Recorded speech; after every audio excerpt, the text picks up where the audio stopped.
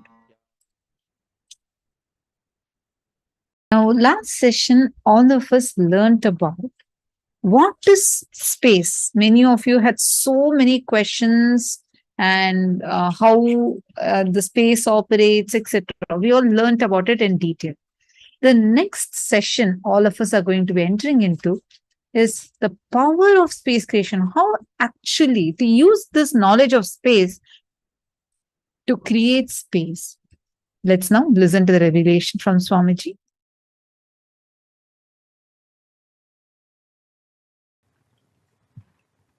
In E equal to mc square, Einstein is trying to maintain the speed of the light as a constant. Listen carefully. Speed of the light or time is not constant. I'll tell you what is exactly constant.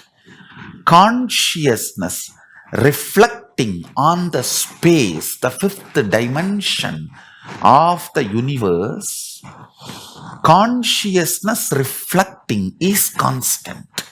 In all our consciousness, Paramashiva is reflecting in all our inner space. Paramashiva is reflecting. That is constant. Understand? These 5 elements and 5 dimensions are related. Length, breadth, depth, time and space, earth, water, fire, air and space. These 5 are connected. Listen carefully. When Paramashiva, cosmic consciousness, reflects in your inner space, that reflection is constant in all beings. Not speed of the light or time. Time and speed of the light is not constant. But the way superconsciousness, Paramashiva, reflects in your inner space is constant. Means the way cosmic consciousness dances, reflects in your pure inner space. The way Sadashiva dances in your Chidambara is constant. All the beings who feel aham, he exists in that. That is the only constant. Understand?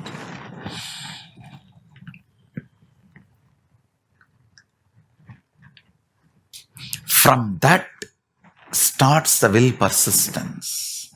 Manifests the will persistence.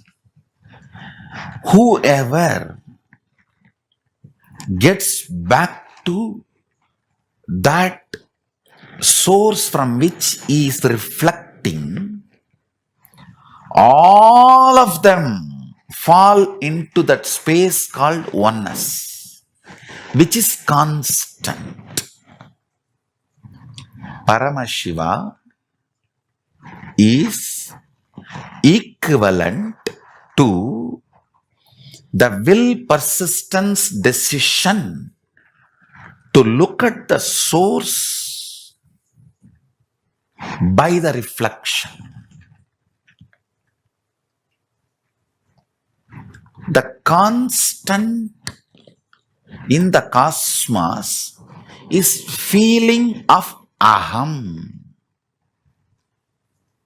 There is nothing in the cosmos which does not feel the aham, including stone, stavara, jangama, everything feels the existence of aham. When Mahadeva Paramashiva says, Vyapakam, anything which feels aham, he is in that. Listen carefully.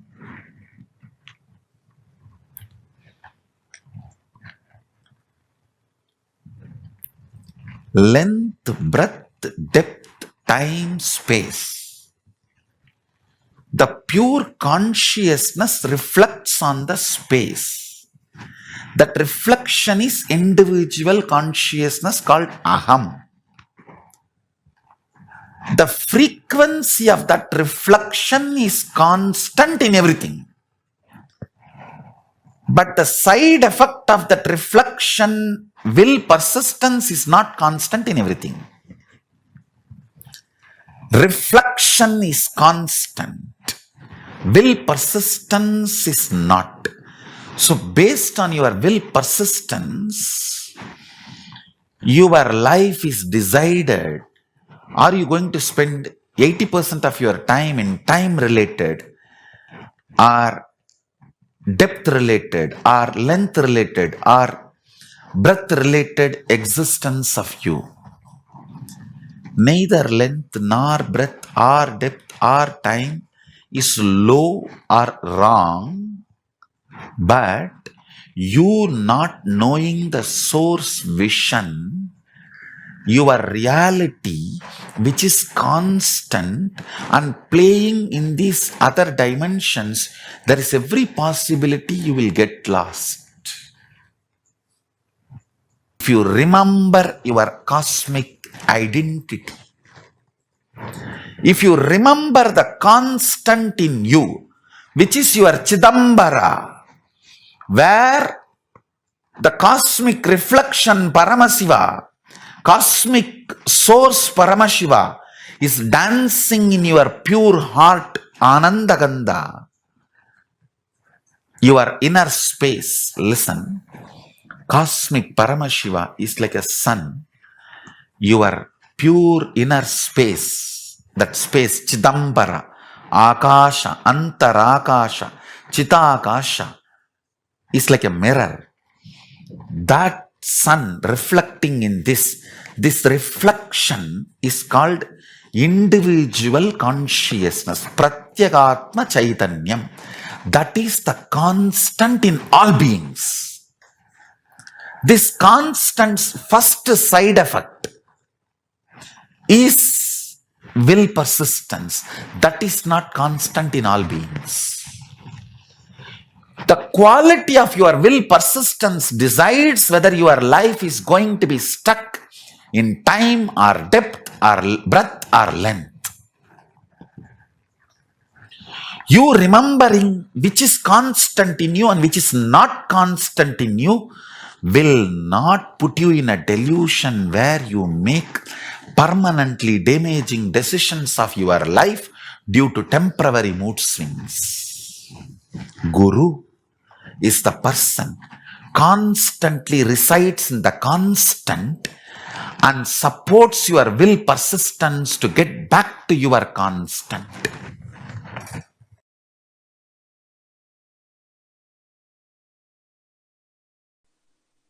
The higher dimensions, when they enter consciously into the lower dimensions, they manifest as powers. Unexpected positive turn of the events and the reality you experience. You can name it as miracle, you can name it as power, you can name it as a God's grace, you can use any name you want, but the greater science, the cosmic science is the higher dimensions entering into the lower dimensions. For example, length, breadth, depth, time, space.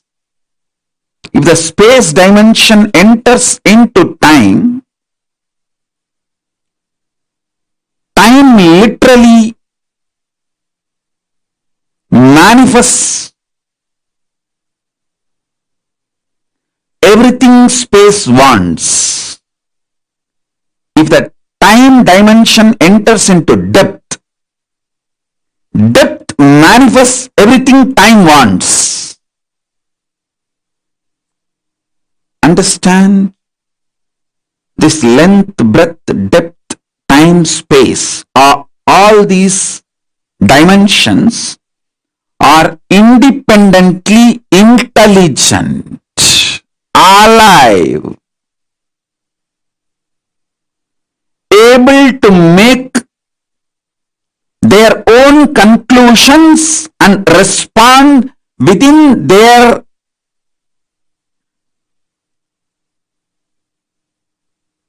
frame and working zone. Please understand.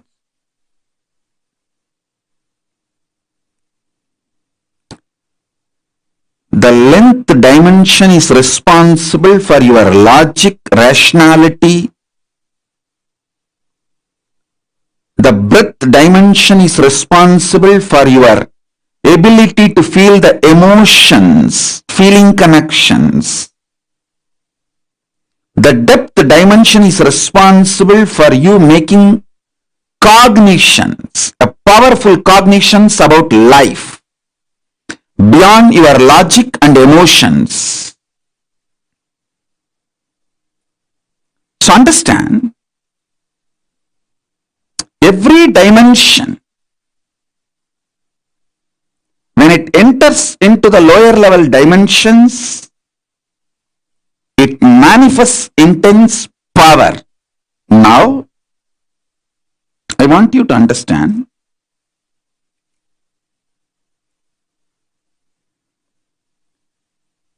time and space is independent intelligence and power. I'll give you simple understanding, very raw, crude, down to earth,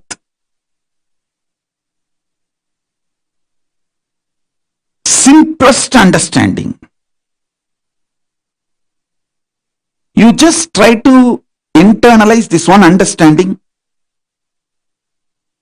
I'll help you to go through the whole initiation and make you manifest this power. I commit with you. Just understand this one. Time is as alive as your skin. If you believe, cognize, your skin is alive. If somebody massages your skin, you feel good. If somebody cuts it, you feel bad, pain. How much your skin is alive, that much, I should say little more than, much more than that, time is alive skin of the cosmos.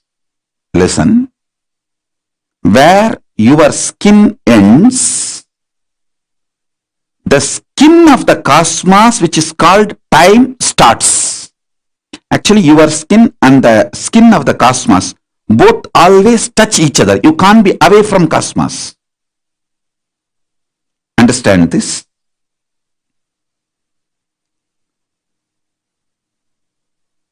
Where your skin ends, exactly that is the spot time starts. Time is the skin of the cosmos. Time is the skin of the cosmos.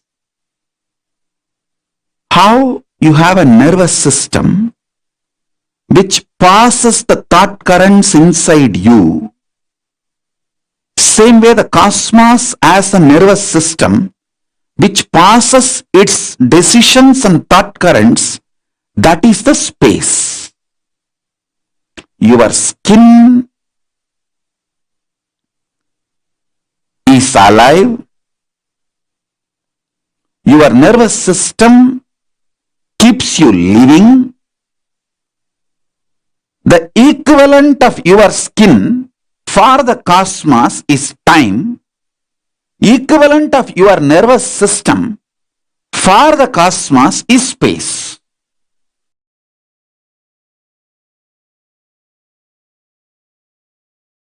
I'll give you some of the important, powerful cognitions about space. Just if you internalize this, you can use the power of space in your day-to-day life in a very practical way, simple and very practical way. First, space is a living entity. It's not emptiness, it's not dead, it is living.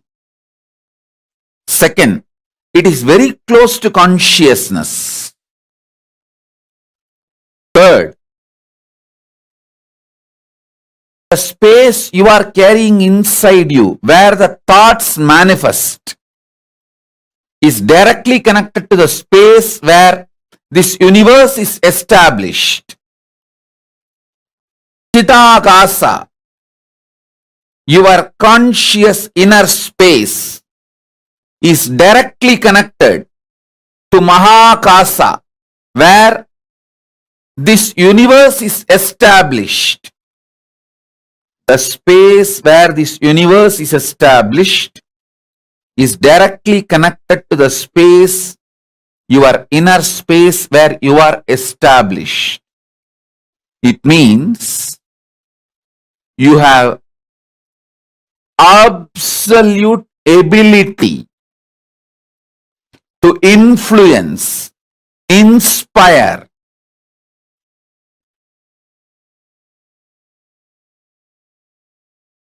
directly intervene with the outer space on which the world is established.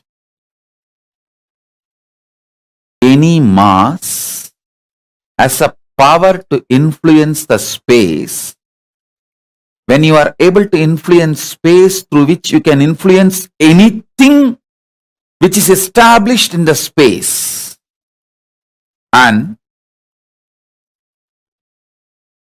just by sheer power of thoughts, you can raise, lower your mass, through which you can influence the space, through which you can influence anything established in the space. Please understand,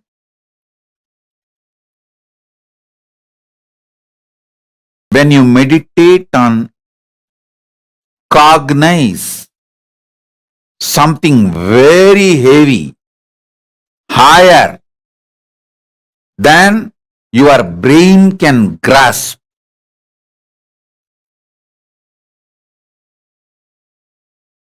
your space becomes powerful, that can influence the space outside, and anything established in the space outside.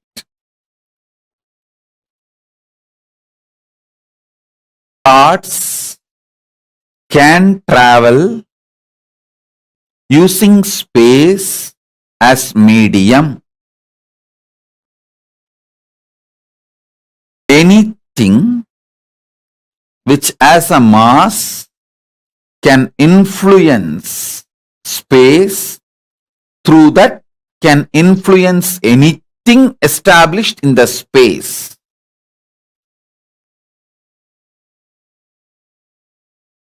Let me be more clear and straight. Just through your thought, power of cognition, the power of your inner space, Chidambara, You can influence anything established in the space, whether sun or the moon or the universe or the black hole or the Big Bang, anything established in the space can be influenced through the power of your inner space.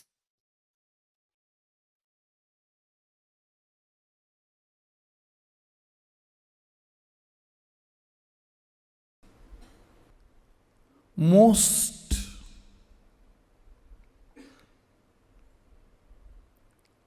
powerful, greatest sacred secret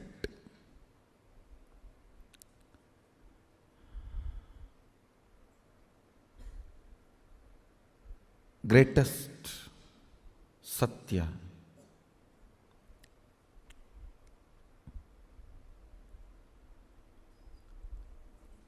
I should say this is the greatest alchemy I can contribute to all your being. So please listen.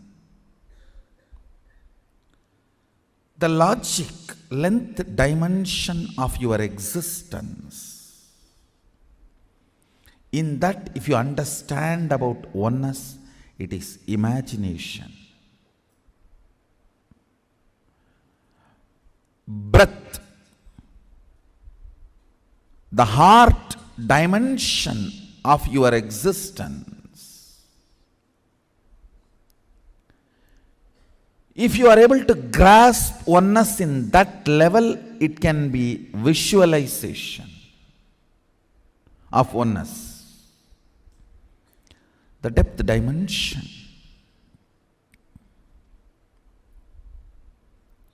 In that, if you can grasp oneness, that will be declaration of oneness.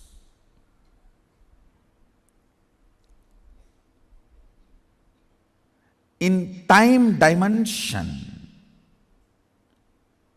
you just need to manifest ferociousness. So, this imagination about oneness, visualization about oneness, declaration of oneness gets into your space, your Akasha. That is when the Mahasadashivatva, that is where the Mahasadashivatva manifests. Length, breadth, depth of a person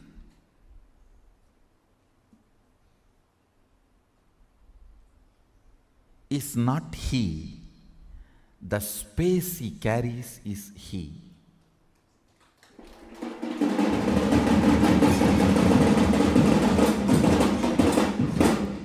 When I say length, breadth, depth of a person, I speak in both the meanings. One, logic, heart and cognition. Length, logic, breadth, heart, depth, cognition.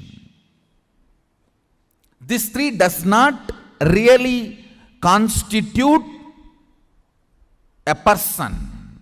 And length, breadth, depth of the size, shape. Size and shape does not constitute a person. That is why you fall in love with the size and shape, get frightened when you see the space. Be very clear.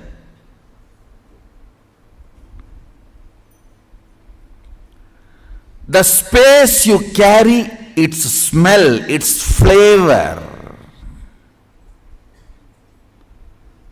comes out of you like energy.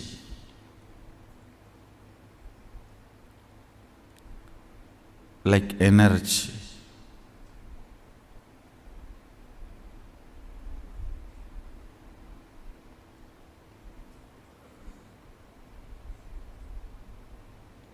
Many of the Indian restaurants use this as a tactic. They release a certain masala flavor. That whole area will have that masala flavor. The moment you enter that zone, you will feel like eating. That is also again like a marriage only. You go to the restaurant and you order what do you want. Then when you see what the other person has, you always wish you had ordered for that. And the other person is feeling the same.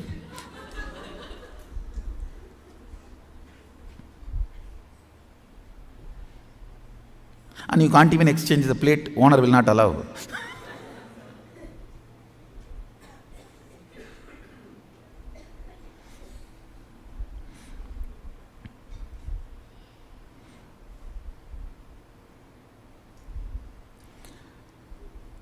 The smell, the flavor of your space. The flavor of your space is what I call Shakti. Understand? The explosion happening in your inner space is Shakti. Please listen. This is the good news for you.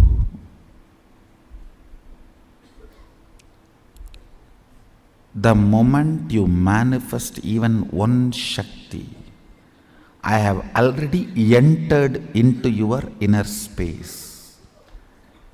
If I have not entered in your inner space and made the connection, you will not be able to manifest Shakti, because all power manifestation has to start from space, not from depth.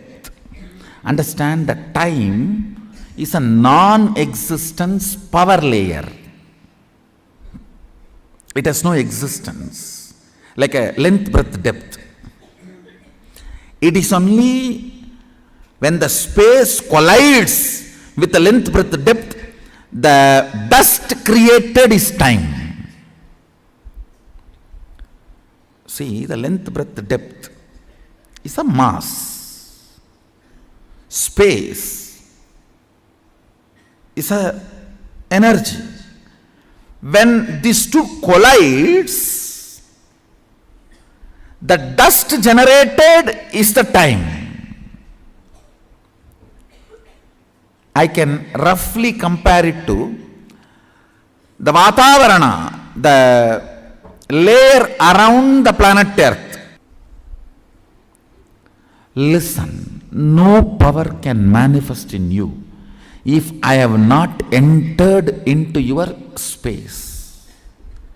Even if you manifest one power once, be informed, I have drilled you already up to your space. KAILASA celebrates the manifestations of his space.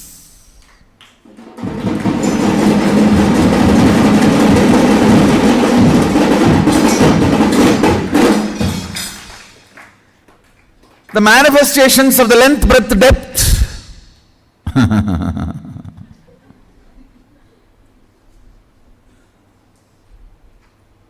Manifestations of the length, breadth, depth is so superficial. So superficial.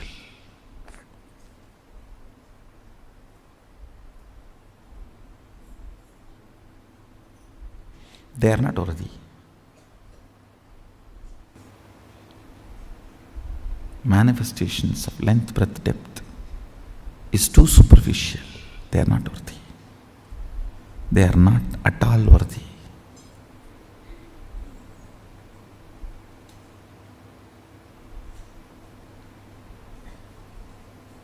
Manifest the space.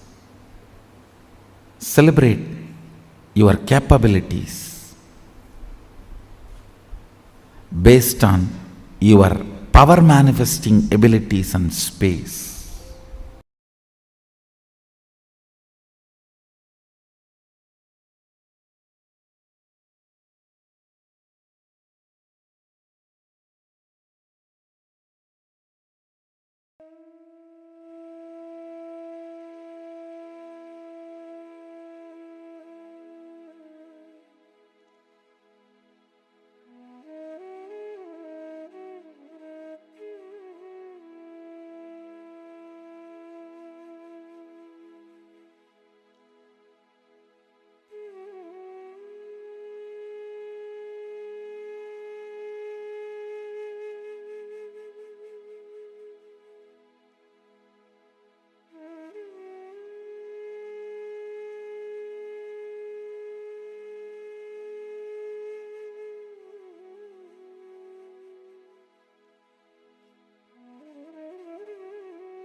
The power of space creation. So I want to explain this to us in detail. And like, oh my God, the revelations, I know it's every clipping of this session, even if you watch it 10 times, like you loop it 10 times and watch it, you'll still feel like, oh my God, there's so much to understand in this, what Swamiji is revealing. Like, I feel like every single clip, every time I listen, especially that last clip as Swamiji is explaining, anything that has a mass has an influence over everything that is established on this in space. So it has influence over space and has influence over everything that's established on space. That amazing revelation. I remember I had watched this one satsang clip. The total satsang's duration itself is only 10 minutes. It was on a Brahmotsavam, Chittre Brahmotsavam time. I think 7th of April last year. Yeah. Where Swamiji was, there was this celebrations going on, and Swamiji had sat and gave the darshan where Swamiji was seeing Devi Meenakshi's procession. And then Swamiji said that I'm in such intense samadhi. And Swamiji revealed this. It was, the satsang duration itself was only 10 minutes. But wow, you could listen to it in loop. Every time you listen to it again and again and again, you will have new clicks.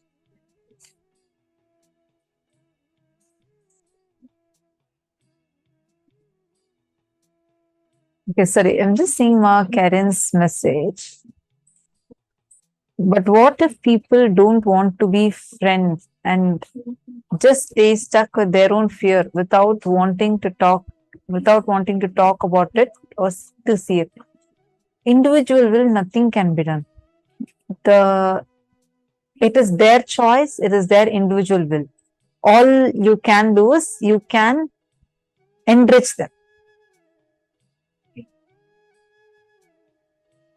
Oh, okay. Yes, you can play with nature, but as well as, like, I'm just seeing as you can enrich them and play with them. Yes, that's right. When was this amazing satsang given? As I was saying, I think it's either 7th of April 2022.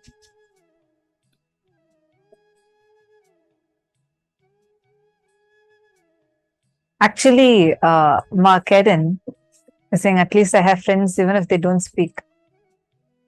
The words we carry inside us really impacts. The space of completion that we carry inside can actually influence the people that we have outside us. So that's what I'm just telling in the satsang, right? The thoughts you carry matter. The kind of thoughts that you are generating in your inner space have a direct power over what kind of reactions you want to invoke in people, what kind of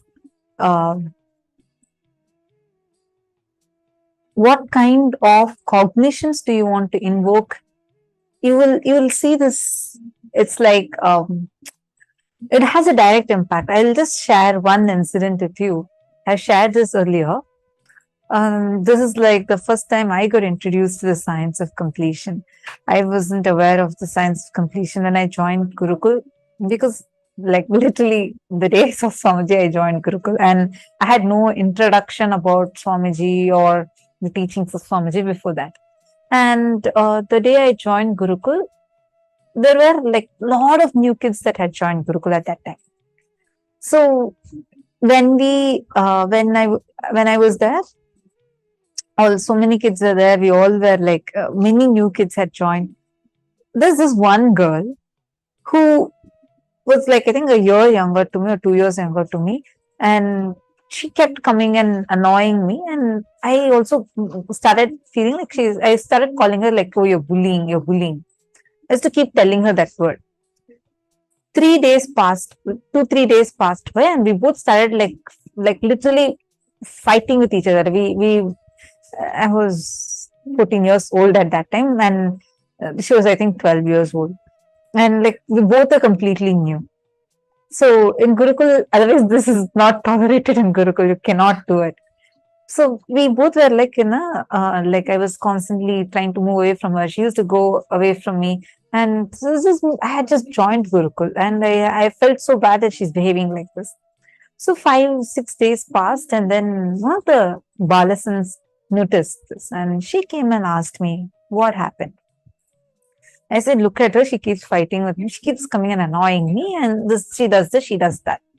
So she asked me, do you know the science of completion? I was like, wait, what is that? So she explained to me what is completion, how to do completion. And she told me that just do this when you're about to go to sleep. Just do this completion process, relive the whole situation and complete inside you. You will see that this whole incompletion will stop. So I was about to fall asleep anyways at that time. So I just went and I lied down and I was sitting and doing the completion within myself. Next morning, we had Rudrabhishekam that morning. And Rudrabhishekam, so we all go to the hall to get some flowers. So I was really getting late and I was rushing. It was early in the morning we have Rudrabhishekam. I think it's about 5 a.m. or something we have Rudrabhishekam. So we all were like getting ready for it. And I was trying to get some more kids also along with me to go to the hall. Usually till that, and I had not spoken to her. Till that point, she was still fighting with me. So we both were in a fighting mode. So we both like not talking to each other. So we went to the meditation hall, like where the flowers and all were kept ready for the puja, etc. So I'm going there. I don't know why, but inside me, like till the previous night, that whole conflicts and like the inner chatter that was there, it just simply was not there. I didn't have any reactions inside me. I was trying to wonder what's different. I was trying to think like that. So then I went into the hall, and towards the end of the hall, she was standing. The moment I looked at her, I usually feel very like till that point, because the last few days has been a conflict zone. So I will not go near her. And then I felt very happy and I felt very loving towards her. That kid, the moment she saw me, I had not spoken a word to her. I did not go and complete with her. I didn't tell her anything. She just ran and came and hugged me and gave me a plate full of roses. The exact flowers that I love to offer for puja, she had collected and she said, this is for you. I was like really shocked. I thought like maybe that the person who spoke to me, that Balasan who spoke to me, spoke to her. I asked her, what happened? How come you're suddenly coming and giving me this? Like, till yesterday we both were fighting, no? How come suddenly it changed? She said, I don't know. I asked her, did anyone speak to you? She said, no. I don't know why, but this morning when I woke up, I just felt so complete with you. And I felt like so much of love towards you. So I came first and I collected your favorite flowers and gave to you. I was like, wow, that was my first experience with the power of completion. The thoughts we carry, I didn't have to go talk to her at all. The thoughts that changed inside, when the incompletions inside changed, immediately it influenced the outer space. Its influence was so immediate. The next morning, there was a difference. Ma Vinutha Nagaraj, at what age kids can start completion process? They can start right away. Ma, see, whenever they are able to understand, you have to start teaching them this process of completion. Actually, the Swamiji has given a very powerful, beautiful science of parenting. It's called as N parenting. We used to have this as a program conducted. There are a lot of this N parenting videos available on YouTube. It's called as EN parenting. So you can actually search for those. And because the way we teach completion to kids is completely different than what generally we all learn. Because the way they have their cognitions, and they don't need to sit and do the reliving process. They can decide and get complete. So,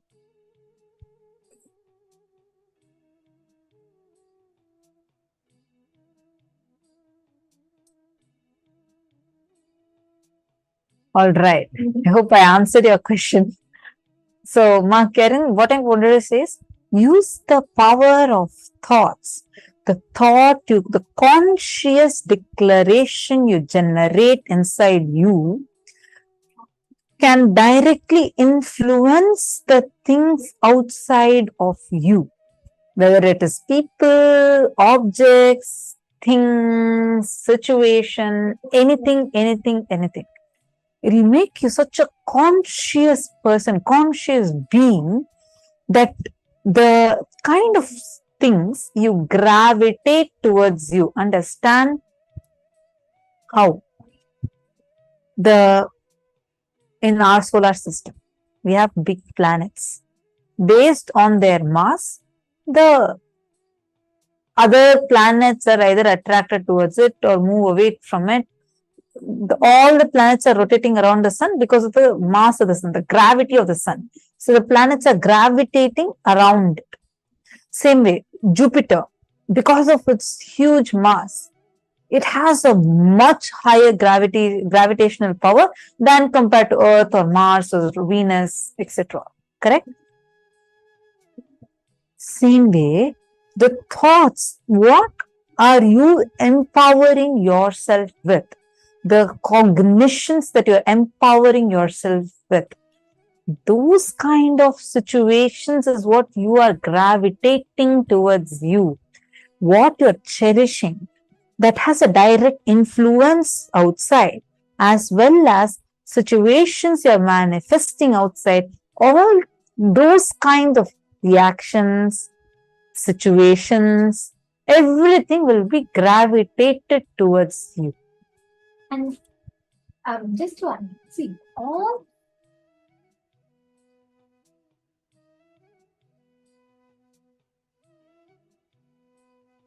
yes, sorry. See, all the patterns form in us after the age of 7. The kids that have the patterns, the root patterns, it's always formed after the age of 7. So when the kids start doing completion from the age of 7, the root pattern will never form in them. They will never have the root patterns as such. So if the parents focus on making the children do completion from the age of 7, it's a very good practice to add. And also, see, the space is so subtle and so powerful. Your inner space reflects the emotions and reactions you trigger. That's why Swamiji tells life is a mirror. Not a mirror of your external actions, mirror of your internal space. If your inner space is filled with fear, you will always see life will reflect that same fear back to you. If the inner space is constantly cherishing insecurities, life will always do the conversations which will trigger your insecurities. Life is a mirror. It constantly mirrors your inner space. What you cherish inside of you, that is exactly what is mirrored outside. Akasha Tattva, the space dimension, Chidambara. That is why Swamiji tells, Nataraja dances in your Chidambara. Paramashiva resides in your inner space. Just close your eyes and see Paramashiva will be standing there doing his Ananda Tandava.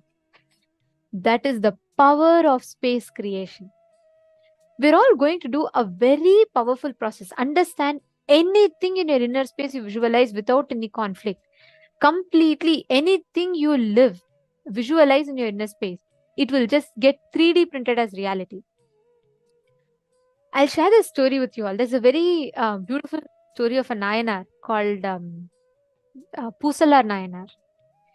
So he's a great devotee of Paramashiva, and every day what is his way of worshipping Paramashiva? He just simply will sit, he will close his eyes, he will visualize. He will visualize the temple But the way he will visualize will be so detailed. He'll visualize as if he's building a temple.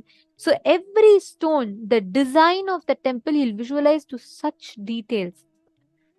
At the same time, the king of that temple, the king of that kingdom, he's building a huge temple for Paramashiva, and he plans an inauguration date for Paramashiva.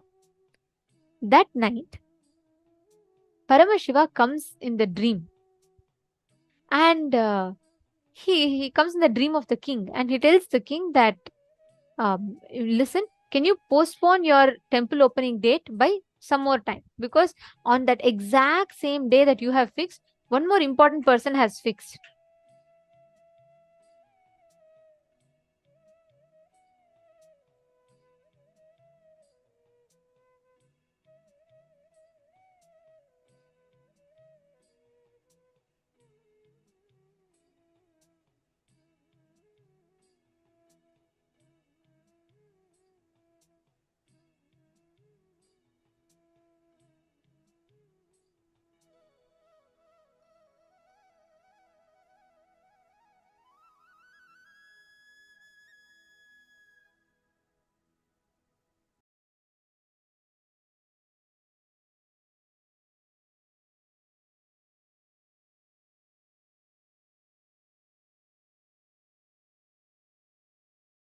Yes, sorry for the technical glitch. Okay, so what happens? The king and Pusala Nayanar, both of them fix their temple inauguration on the same day. So Paramashiva goes to the dream of this king and he tells, look, someone is building, another person is also building a huge temple for me, and I have to attend that day, the inauguration. So please, can you postpone your temple inauguration? Yeah, Are, in my kingdom, who else will build a bigger temple than me? That Paramashiva is coming and telling like this. Then Paramashiva beautifully tells, hey, he has not built in your kingdom, he has built in my kingdom. The king is even shocked. He's like, okay, Paramashiva himself is telling in the dream, that means I should really go and see this person. So Paramashiva says, Pusala only built. So immediately the king said, come on, I need to go and see his temple. Is it so big? The king starts thinking, he built such a big temple, maybe the temple is too big and everything, and he's so wanting to see the temple that Pusala Nayanar built. So what happens? The king next day, he's a king, so he takes his whole paraphernalia. He takes elephants, he takes gold, he takes all the things, and he wants to go and see. He's visualizing, oh, maybe the temple will be so big, maybe he will be so rich that he has built such a big temple and all that, and the king goes to see. When he goes to the exact spot that Paramashiva told, he neither sees a temple, nor he sees huge house, nor he sees any wealth. He sees a simple hut. Outside that, a simple man is sitting and meditating. The king is shocked. He checks, is this Pusala Nayanar's place? Have I come to the wrong address? Then everyone says, no, this is only Pusala Nayanar. You have come to the correct address. The king is thoroughly confused. Then he says, what? I must have been mistaken. Paramashiva said that he's built such a big temple for which Paramashiva himself comes for inauguration.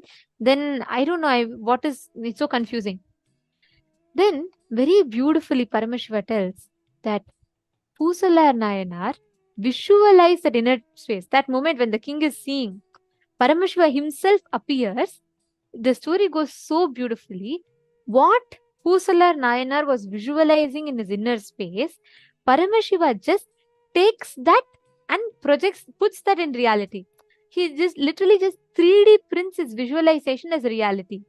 Understand, to this day, this temple is standing. This is the Kanchipuram Ekambareshwara temple, which is built by Pusalar Nayanar. To this day, scientists cannot find a single reference or a single evidence that it was carved by human, because it was not carved by human beings. To this day, there is not a single rock cut. They're not able to identify the chisel hammer symbol nowhere, because it is the direct 3D print of Pusalar Nayanar's inner space. That is the power of Chidambara. He didn't do anything in his life. All he did was sincerely visualizing. And that visualization became a reality. Understand the power of Chidambara. What you visualize becomes reality. what you exactly think about becomes a reality.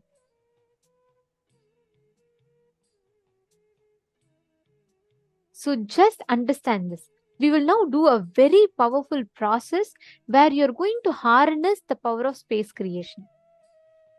I request every one of you to choose any one reality you want to manifest and visualize that completely, thoroughly visualize it. Like end to end, every detail. Visualize as if it is happening. If there's any self-doubt that comes, anything in you tells, oh, is it going to be possible and all that, complete with that. But sit and visualize. I request every one of you to very sincerely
Now, let us all enter into the next session where we understand about super DNA.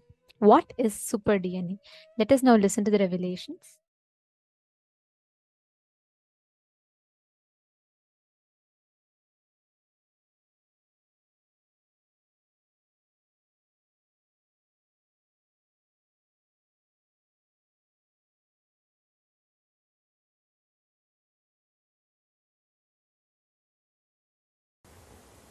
I have something about indigo children,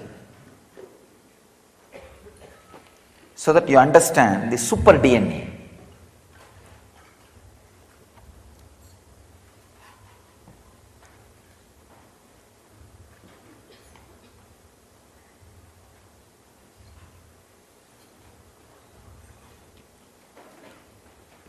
See, children born throughout the history of humanity to raise the frequency of the planet and human consciousness, having more than 2 strands of DNA, active DNA, are called indigo children or rainbow children, crystal children. There are 3-4 names. Please understand, throughout the history, the kids are born. When they are taking birth, something extraordinary is in them. And now science is proving clearly more than 2 strands of DNA is active in them. They are called indigo kids, and throughout the history there are references, these indigo kids were there. The core human DNA imprint is built on 12-strand structure, which says human form was designed to embody 12 dimensions of conscious awareness. I always used to talk about these 11 dimensions. The 12th is the Shiva state. We can have our own brand name, Nithyananda state, whatever. Fully awakened, Shiva consciousness. Please understand, these are the Shastra Pramanas, means the eternal truths revealed by modern day rishis. Then I will add my understanding about these 12 strands, human body, and 2 strands being active, more than 2 strands being active in kids, and how it happens.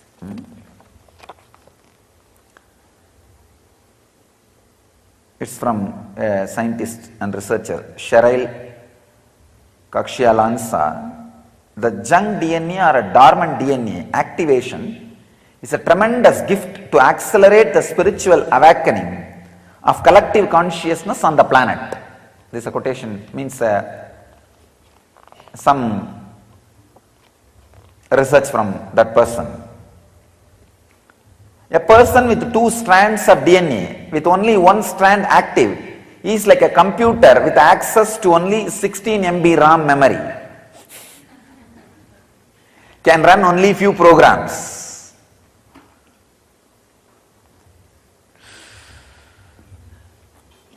Once the DNA is activated, it's like giving internet connection. You can access anything by intent and intuition. Please understand, these are not my words. These are the collections from different researchers and discoveries. The dormant DNA activation level controls your frequency. Every time when a DNA is activated, you download higher consciousness from soul, identity, and attract people, places, events of similar high frequency. Again, it may look like my words, it is not my words. What I am going to add is my words. These are exact quotations I am reading out from different scientists and people who are specialists in this field, researchers. DNA activation not only has an effect on the individual, but this change will affect the individual's ancestors, 3 to 5 generations in the past as well as 3 to 5 generations in the future. This is one of the important revelation. In the Sannyas Upanishads, there is a very clear mention. If one person takes sannyas and elevates his consciousness, sannyas is nothing but awakening the different layers of your DNA. It says very clearly, Munned Janmatirkum, Pinned Janmatirkum, Piravikadan Tirthan, Beramagan, Nitargadan Sannyasi. It's the exact translation I am giving you from the Tamil Vedantic scriptures, like Kaivalya Navanitam in all these literatures. So that says, when somebody takes sannyas and raises his frequency, please understand, not the after 7th generation of you. Don't think only the after 7th generation, not just after 7th generation, before 7th generation, who passed away, who left the body, their frequency is raised. In Vedic tradition, there is a story called Bhagirata story. His ancestors were cursed by a rishi, Kapila only, who is the father of our tradition, Nirvaniya Kada. Kapil was disturbed by these guys, so he cursed them, and they all became ashes. He did not even curse actually, he opened the eyes, the power of his eyes, and the karma they did burnt them completely. So, in his generation, the third generation person was in their generation, third was the Bhagirata. So what to do? What is the way to liberate them? They all have become just heap of ash. The only way for liberating them is bringing Ganga and sprinkling that water on them. Means that raising their consciousness through the Amrita, nectar, the spiritual nectar. And he does tapas, brings the Ganga to planet Earth, means infusing consciousness into their dead DNA structure. Please understand, infusing consciousness into the dead DNA structure was a science available in Indian tradition. In Chennai, Mylapore, there was a Chettiar girl,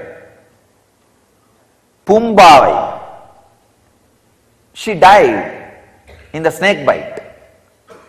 So her remains, relics was preserved by her father in a pot. So Trinyana Sambandar, a great saint who knows the science of DNA. Among the modern day saints, modern day means, I should not use the word modern day, among the recent day saints, in the Vedic tradition, 1000 years means recent days. The recent day saints, this Jnana Sambandar and Tirunavukkarasar, these two have shown physically the science of DNA in their life, doing miracles. That they showed that they had a power over a DNA structure. He gave life. He infused consciousness into the DNA and liberated her. So, the same thing Bhagirata did. Please understand, when you raise the frequency of your DNA, you can connect with 7th generation wherever, whatever state they are in. If they already taken new birth, you can elevate them. I tell you, many of you guys have come to me because your sons have raised their frequency. Your 2 generations before son has raised his frequency. So suddenly, for no reason, you feel connected to me. Because he raised his frequency, your frequency is raised. And you do not even know why you decided to come and be with a Swami. Sometimes you can think your background and what you are doing now is completely unconnected. Understand? 2 generations before, the sons or daughters you gave birth, somebody has raised their frequency. That is having effect on you. One more thing, I always tell people, whenever their parents or somebody passes away in the family, I tell them, don't suffer. If you suffer, you will stop their journey, further journey. You will not give them beautiful farewell. Because Whether you like it or not, want it or not, our biomemories and DNAs are interconnected. Thoroughly interconnected. Thoroughly interconnected. Our biomemories and DNAs are interconnected. You can see. I have seen in my experience many times with many disciples. If the father or mother passed away, even though they are not physically attached, psychologically attached, suddenly physically they will be down. And the suffering and pain will be there. Because the biomemory is down. Biomemory is down. So, if you elevate your consciousness, naturally like Bhagirata, you will infuse life into the DNA structure of your ancestors and raise their very frequency. If they are in Pitruloka, you will promote them to a higher level. If they are in Bhuloka, you will elevate them to higher consciousness. Wherever they are, see, it's like when you beat the water, both sides, the water will splash. Same way, when you beat the consciousness and raise yourself, not just future, even the past will be raised. Because, one more thing, unfortunately you can only see future. You do not have the energy to look into the past, but I can see past, that's why I am telling you it is possible. It is possible. It is just possible.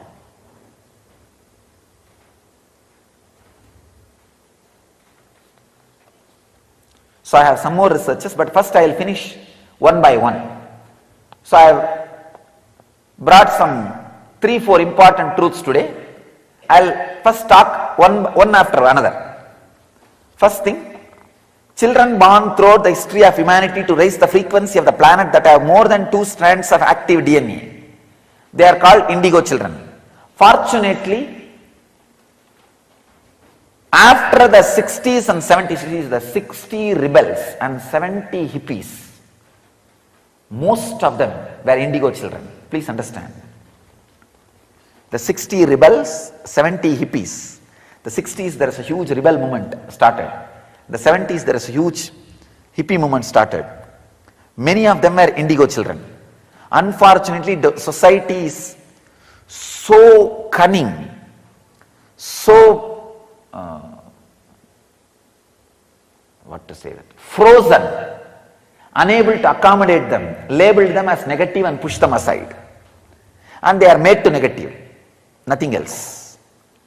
And recently, after 90s, enormous amount, please understand, the guys who are working on this line, they are saying something like 40 times more kids than the 60s and 70s are taking birth, whose DNA is more than 2 strands active. Please understand. Huge number of kids whose DNAs are active more than 2 strands.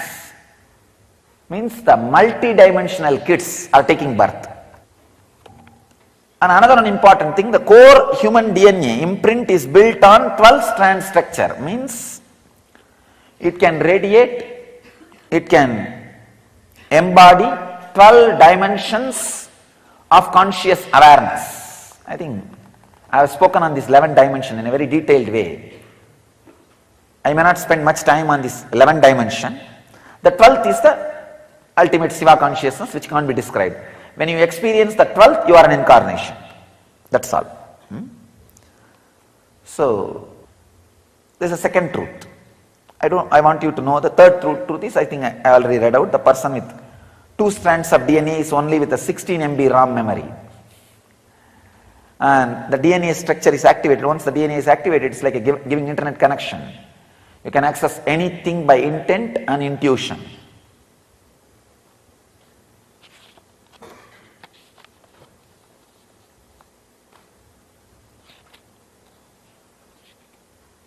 So all other things as I read out. First I wanted to explain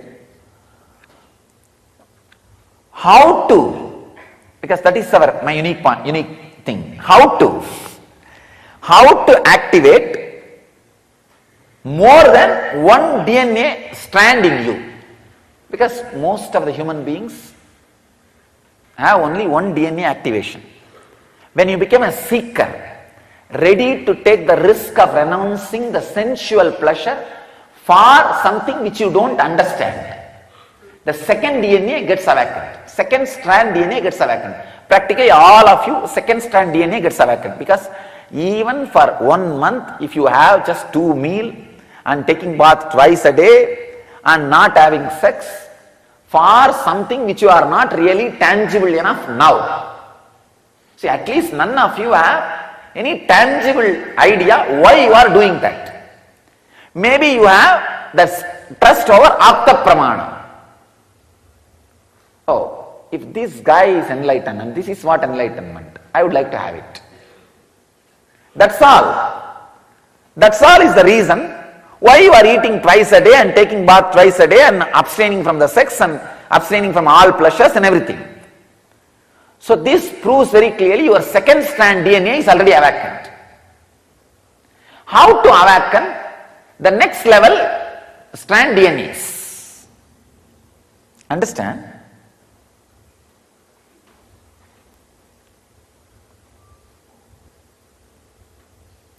I'll give you exact that how. I don't want to use the old words. If I use the old words, you will say, oh, I know about it, it's okay. I tried it, not working out, so I am not going to be, I will not be able to awaken the third strand of DNA. No, you can. You can. Please understand. Remember who you are really. Remember who you are really. So naturally, like a lump you will feel, one part is that identity which you are showing to the world. Then one part will say, no, this is not, because this changes. I myself can convince myself to change the identity which I am projecting to the world in half an hour and can change it into another one. Is it not? See, sometimes when you are not able to maintain that identity, or when that identity gives you suffering, in half an hour, one cycle of time, one circle of time, the 21 minutes, you sit and talk to yourself and change it. Is it not? Then how can you be that? Not. It's liquid. It's changing. How can that be the me? No. Then what is me? What is me? In few minutes, naturally, you will feel there is some point in which you are cornering you. What is me?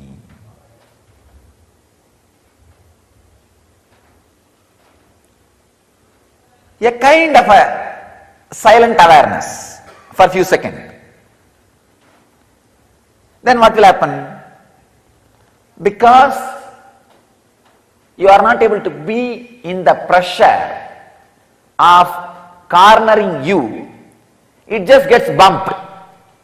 It goes away to some subject or object, or it goes away something, and this idea gets lost. Means the third DNA, third strand DNA you are touching, but it is kicking you back. Hey, get out, don't come here. I am not interested in waking up now. I want to sleep a little more time. That is where you need seeking.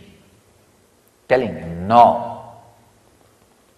I am not just going to build my body, I am going to build my DNA structure.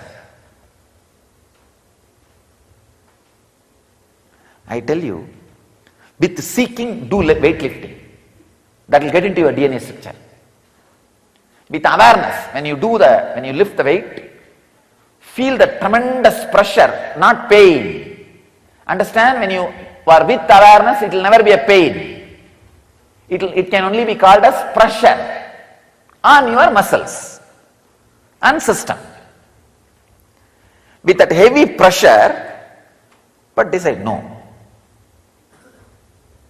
I feel by this lifting, I'll change my DNA structure because Swamiji has told I am going to do that.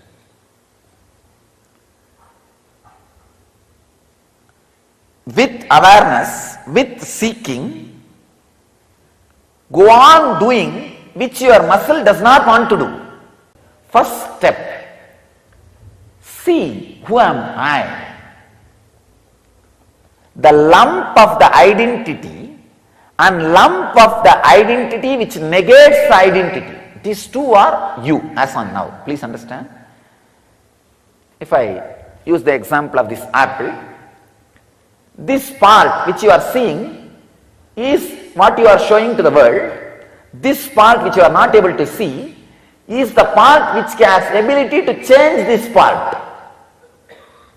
You understand? When this part has some suffering, or when this part is not trustworthy, this part takes over and changes this part. You understand? So see, which is the part which has the ability to change this part.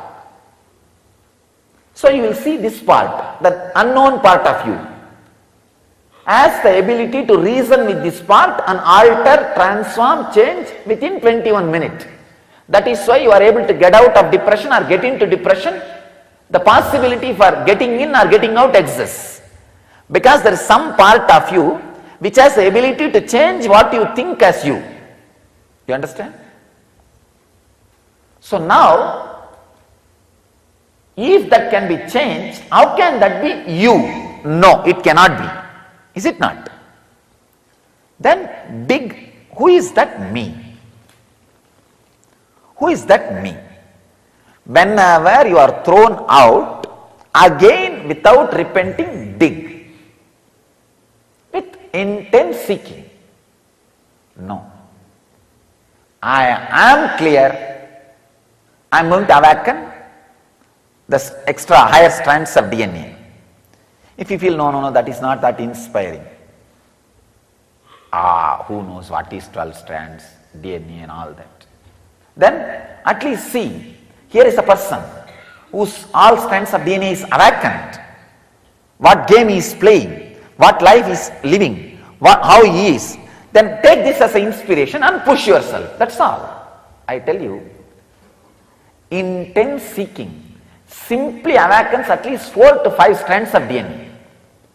Nothing else. Nothing else. You don't need any sadhana. Just intense craving. See, the intense craving suddenly makes this apple grow into 3-4. It's like that seed becoming a simply 4-5 apples. Like one stem cell becoming 2-3. Same way, it just becomes many. So slowly the identity which you are showing becomes a superficial small part of you. It is no more half of you, it is half of you. Not half of you, it is half of you. Understand? It is not that I do not have identity which I am showing to you all. It is not half of me, it is half of me.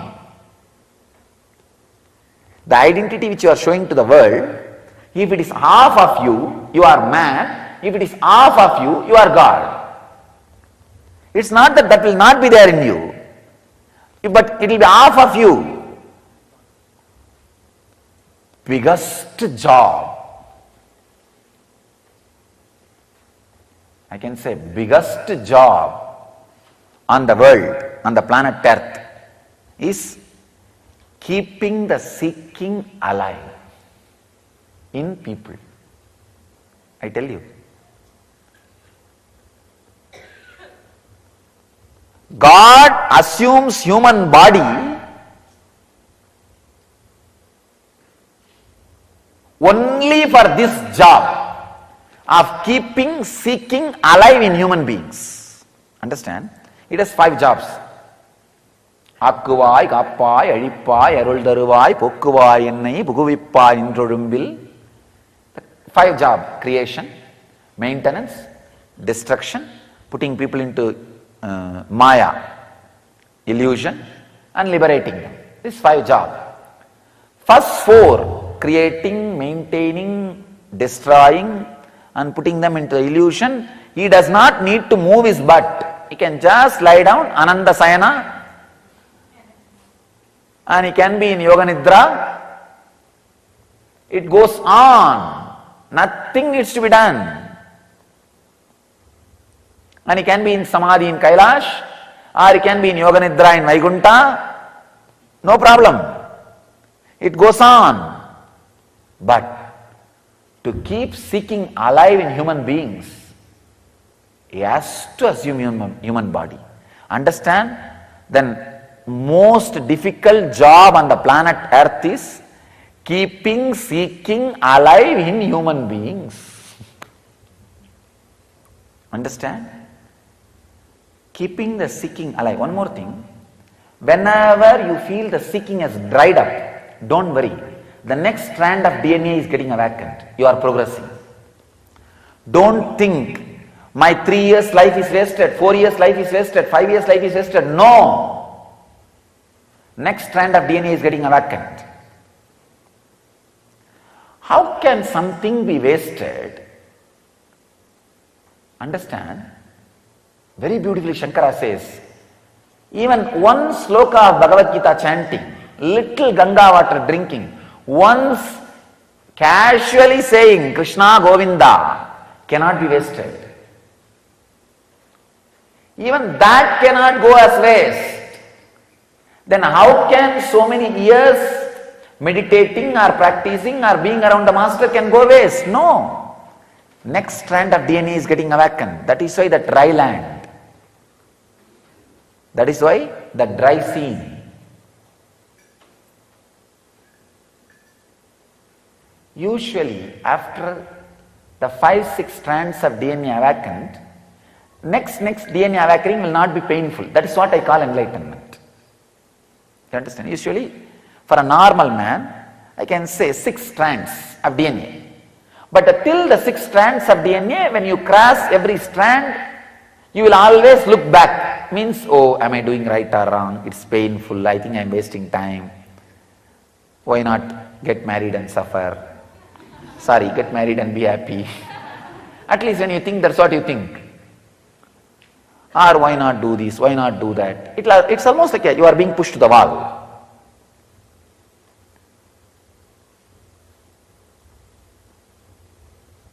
But after 6th, no. After 6th, any transition of that next strand of DNA awakening, there will not be any pain. It's just smooth thing. That's what I am saying. See, 0 to 6, 1 will be always awakened the moment you have the body. And the second will be awakened the moment you start seeking. And the 2nd to 6th is enlightenment period.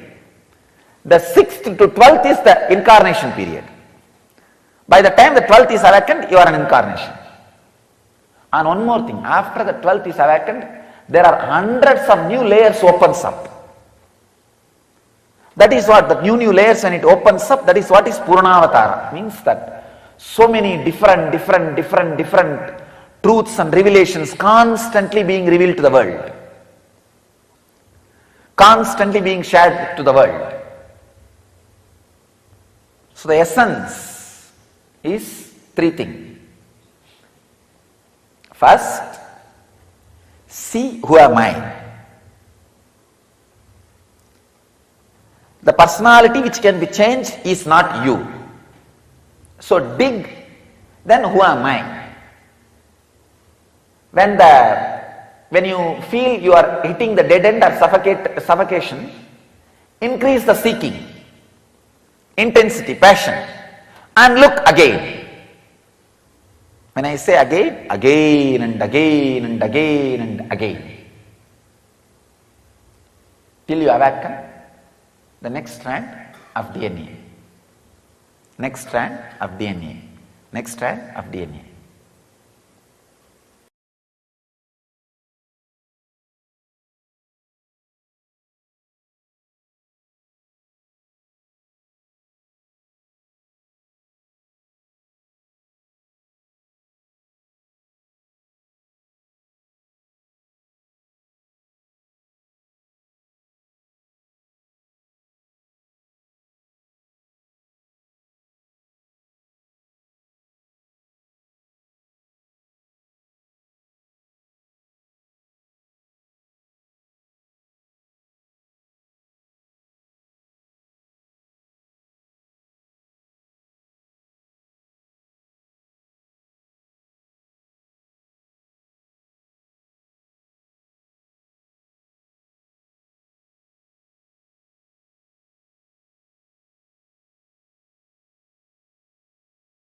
I was expanding on the science of making the best, highest superconscious mutation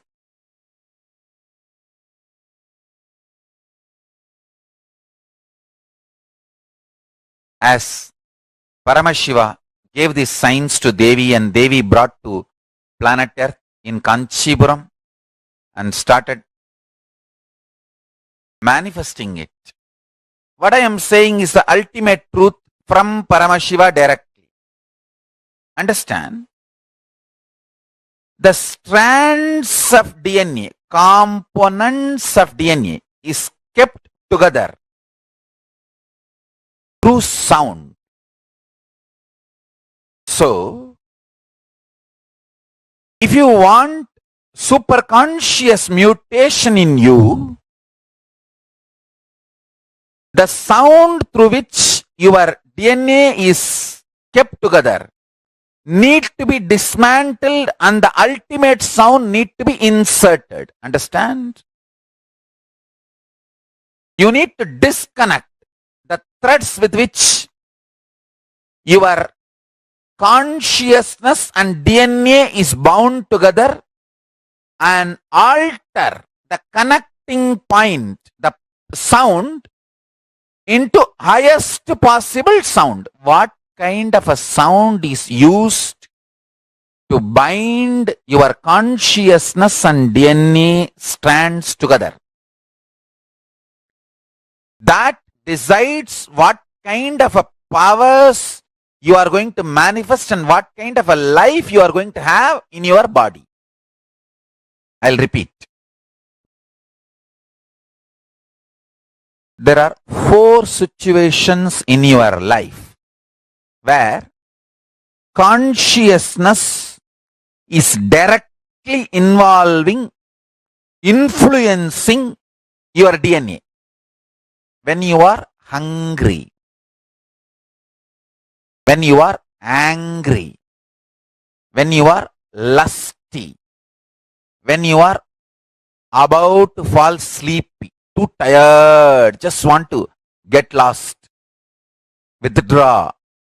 These 4 situations, your consciousness directly influences the DNA. The door between the consciousness and DNA is open.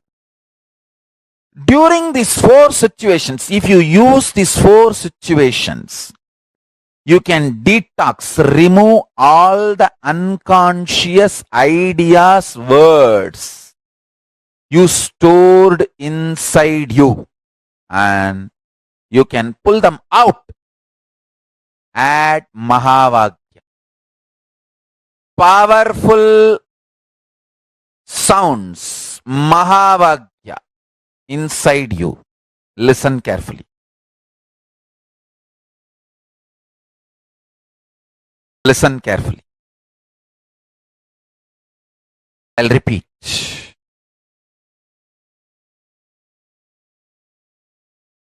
Your DNA strands are connected through water, hydrophobic material. DNA strands and the consciousness is connected through sound. Sounds with which they are connected matters. The good news is you can reprogram, replace the old sounds through which your consciousness and DNA strands are tied together, connected together. The great news is you can use these 4 opportunities to do it easily. I'll give you the precise conclusion. Whenever you feel hungry, angry, lusty, sleepy, intensely reverberate your whole being with Mahavakya Om Nithyananda Paramashivoham. With the decision, let my being, let my consciousness manifest itself through my DNA using this Mahavakya as connection point. Let Mahavakya be the connective point. I tell you, immediately you will experience KAILASA. This Mahavakya is directly from KAILASA. Understand? Your life is all about what kind of a connection your consciousness and DNA has. That's all. Chit Jata Kranti. Chit means consciousness. Jata means DNA. DNA is the closest matter which can have connection with consciousness. Chit Jata Granthi. The knot between the Chit and Jata. What is the material with which that knot is made? That sound. Sound is the material with which that knot is made. What kind of a sound made that knot? Listen, I am repeating. If Mahavakya is the sound with which Chit and Jata is connected, you will have ultimate superconscious mutation.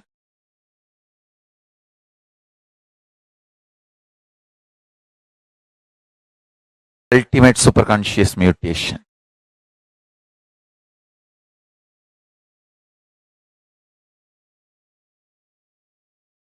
I am telling you, see, I had a guru. His name was Narayana Swami Tata. He's an adept in the science of Aushadha, medicines. He will collect herbs from the ground which was never walked by human beings.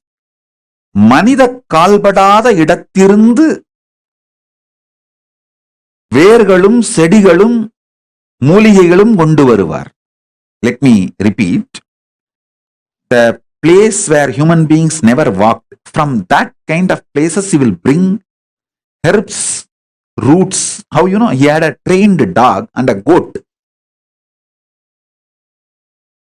The dog will take the goat and go. Goat will identify the herb. Dog will just pick it up and bring it. I have seen this happening. I am not telling you stories.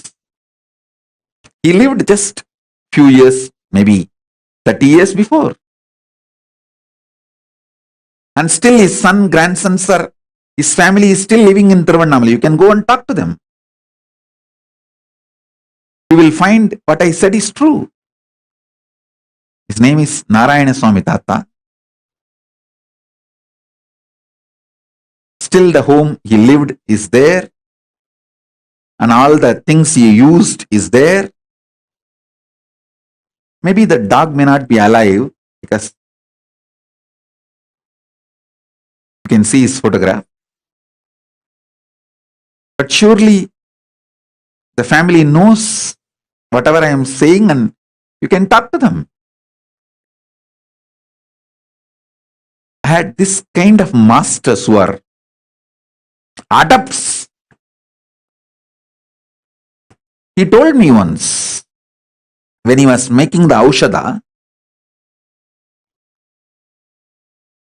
for a so-called incurable disease, kind of a very dangerous cancer. For that he was making Aushadha.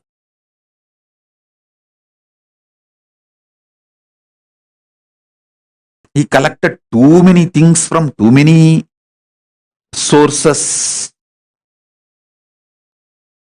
and finally made the Aushadha. He called that disciple,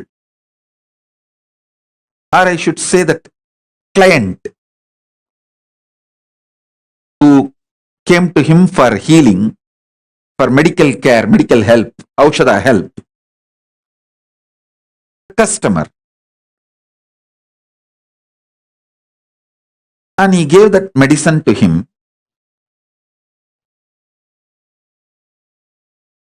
Asked him, eat this medicine every day, once a day, for next 42 days. He prepared that medicine with a lot of difficulty. Third day, that guy came back saying that somebody in the home unknowingly threw that whole packet into the river. Without knowing that it is a medicine, they just threw the whole thing while they were cleaning the home and put it in the river. Nearby small stream where they dump all the unwanted things.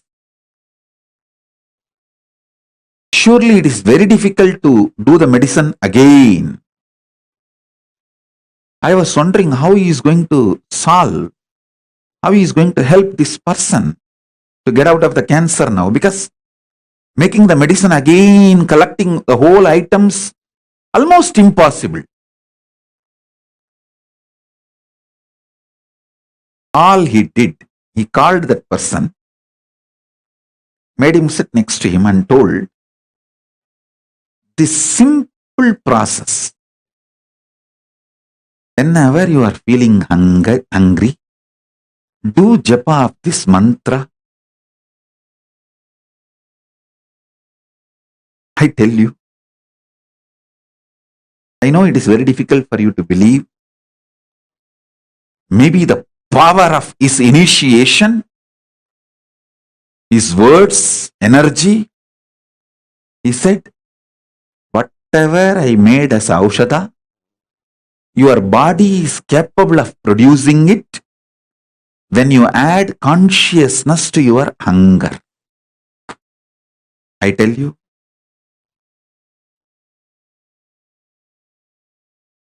surely it is the power of his initiation, because I saw he was having his hand on the shoulder of that person while he uttered these words.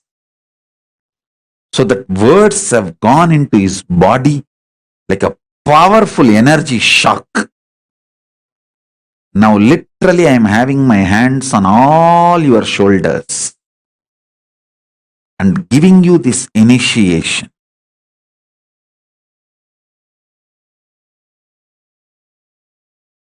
Whenever you fall for someone, you are in deeply love with that person, the human being, the person for whom you fall for, you are in love, that person takes you for granted.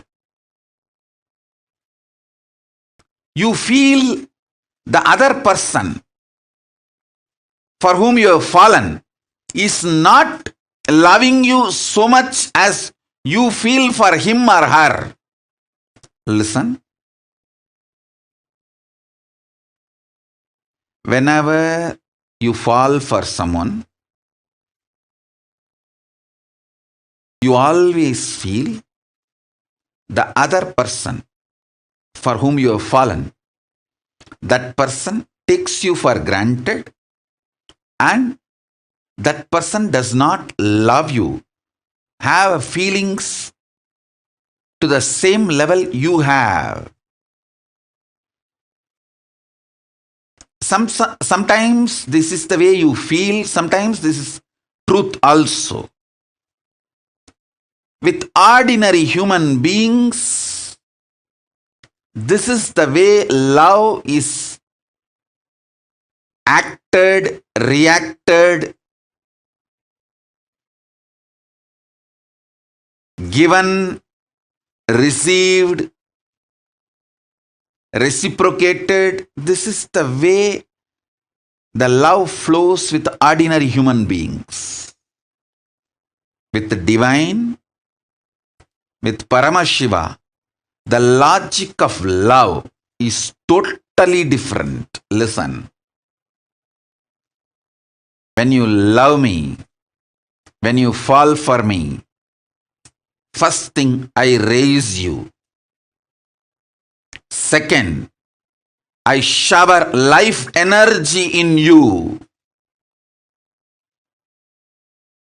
When I shower life energy in you, your consciousness is the most superior asset, wealth, property for you and for the world. Listen carefully.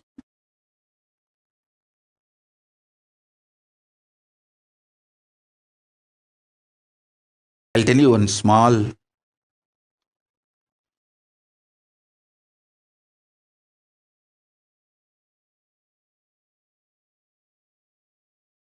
very sweet, intimate happened between me and my Guru Arunagiri Yogeshwara. I carried food for him one day and he was eating. Few food parts fell from his mouth with his saliva by mistake when he was eating with the hand. I just took that. He thought I am cleaning it up and I may throw it away, but I did not throw it away. I just put it in my mouth. Prasada. The Guru Uchishtam. Guru Prasada. He smiled at me. I still remember. He said, now this body, showing my body, has also become precious asset for the world. It will do a lot of good. In Hindu tradition, the Guru Uchishta, the food partaken by the Guru Prasada, is sacred, very sacred. Guru Padodaka means the water with which Guru's feet is washed. The food which Guru has partaken, Guru Uchishta, Guru Padodaka, is highly sacred in Hindu tradition.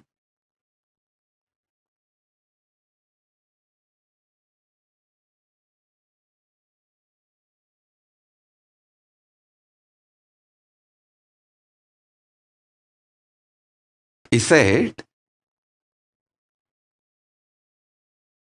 just that little Uchishta which I took, the power of that, he said that his very biomemory, bioenergy is passed on and that will start flowering in this body now. This body also is a precious asset for the world because of what it is manifesting. Listen sincerely, intensely. When he loved me, he made me sacred.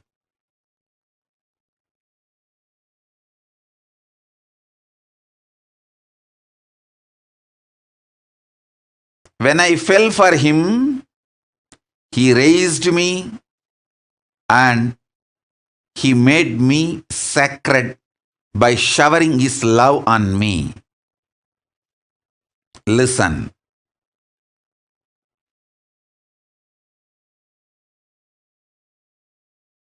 All of you, my disciples, followers,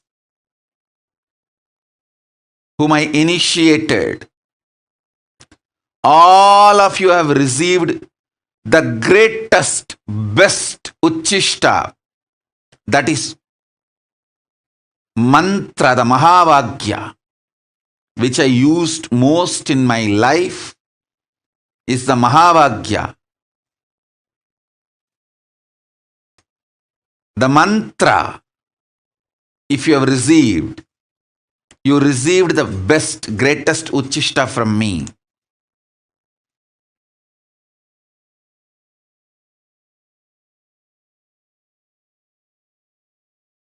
You are now sacred. Your consciousness is needed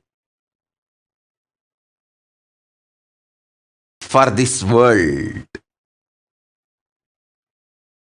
Each of you meditating, living Veda Agamic lifestyle, living enlightenment not only helps you, it helps the world to sail through this pandemic, this pralaya.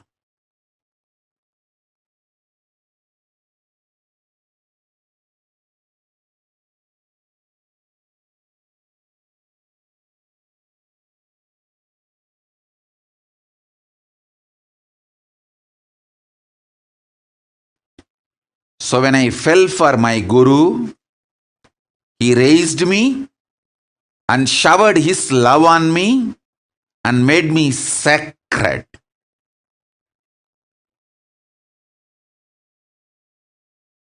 He did not take me for granted. Same way, I want to tell each one of you, I don't take you for granted. When you fell for me, I shower my love on you, and I don't take you for granted. I make you sacred. Understand? Sometimes I may not be giving attention, but never ever feel I take you for granted. I don't take you for granted. Sometimes if I give you attention, you become more conscious and spiritually awakened. Then I shower you with my attention. Sometimes when I give attention, you try to use me like a crutch. Hang on. Then I tell you, don't use me as a crutch. I may not give you attention at that time, but I never take you for granted. Understand? Each one of you are conscious boats to help the humanity sail through this pandemic. When you are doing yoga every day, don't think you are saving only yourself. You are saving many more beings consciously to sail through this pandemic, through this pralaya. In Guru Gita, there's a beautiful verse. Guru Padodakam Panam, Guru Ruchishta Bhojanam, Guru Murti Sadadhyanam, Gurumna Sada Japaha. Gurur Namna Sada Japaha. One should drink the Guru's feet washed water and eat the remnants of the Guru's food plate. One should always chant the name of the Guru and always meditate on the Guru's form. Guru Padodakam Panam, Guru Ruchishta Bhojanam, Guru Murti Sadadhyanam, Gurur Namna Sada Japaha. What a life! If someone gets this four, they got much more than mukti. If someone gets this four in their life, every day especially, they got much more than mukti.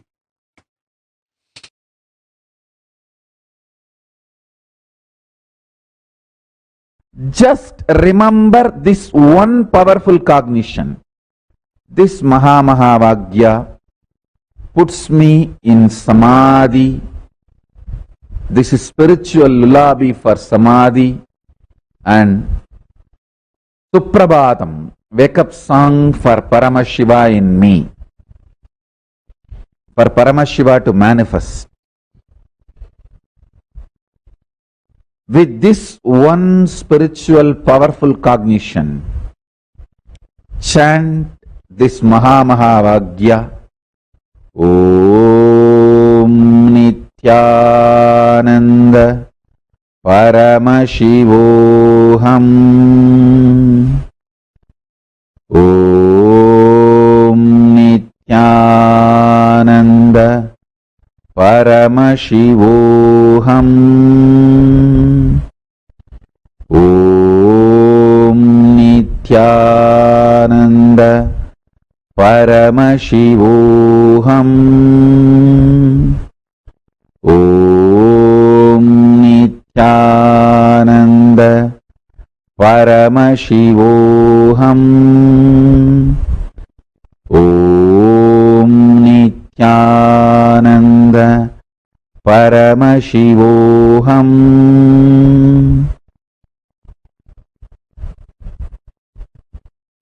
I have also implanted the bija mantras, all the 54 sounds. Some of the Sanskrit scholars may think, oh, it's only 51, some 52. What is the mean by 54? Please understand. Many people think Sanskrit has only 51 akshara. Some say no, it is 52. But I tell you 54. There are 54 bijas, powerful seed syllables.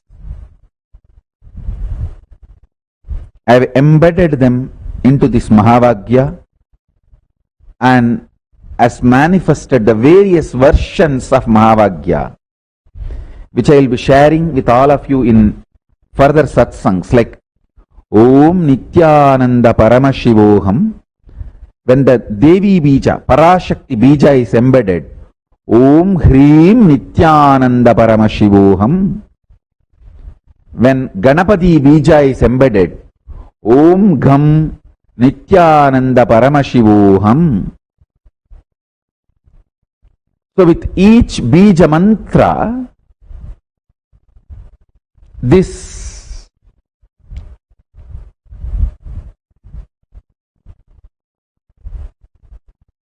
Mahavakya can manifest various different powers intensely, immediately, just with the Mahapranava, Om. It can manifest everything with the specific bijas. It can manifest those specific manifestations immediately. One more thing, listen.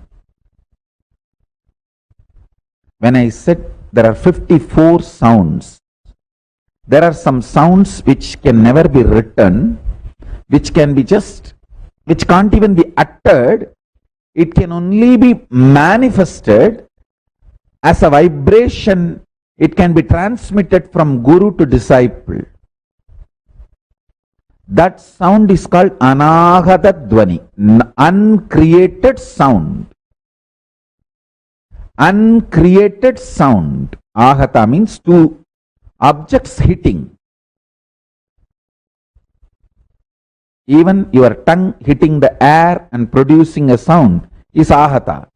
Anahata means the sound which is produced by not anything hitting anything or uncreated, just pure manifestation from existence.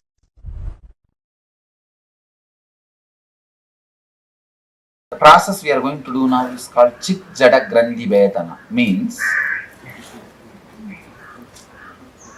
you are combination of pure consciousness and patterns.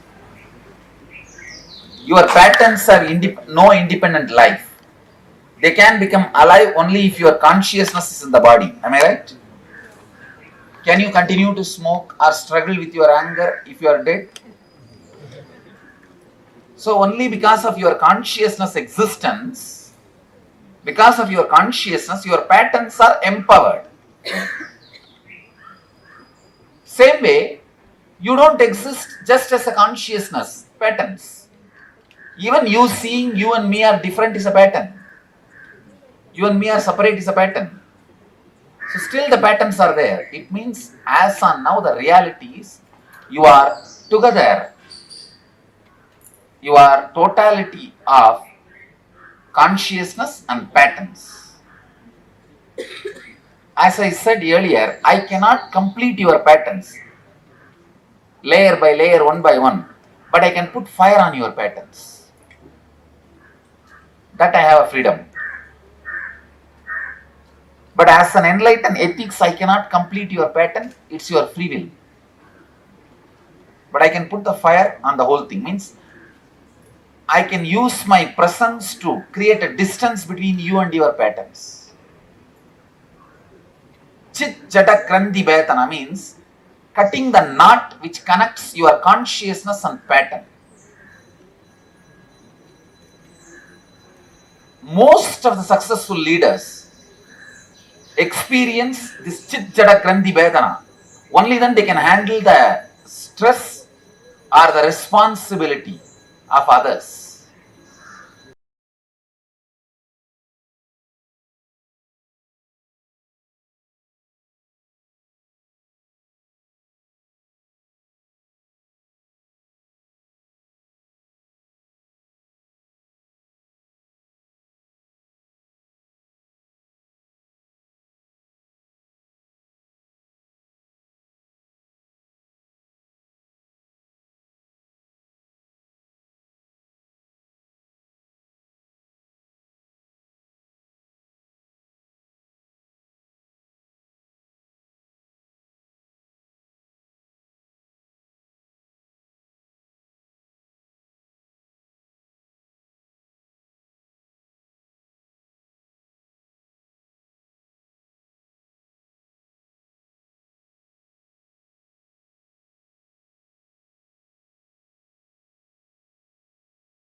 the DNA, is the closest matter to our consciousness.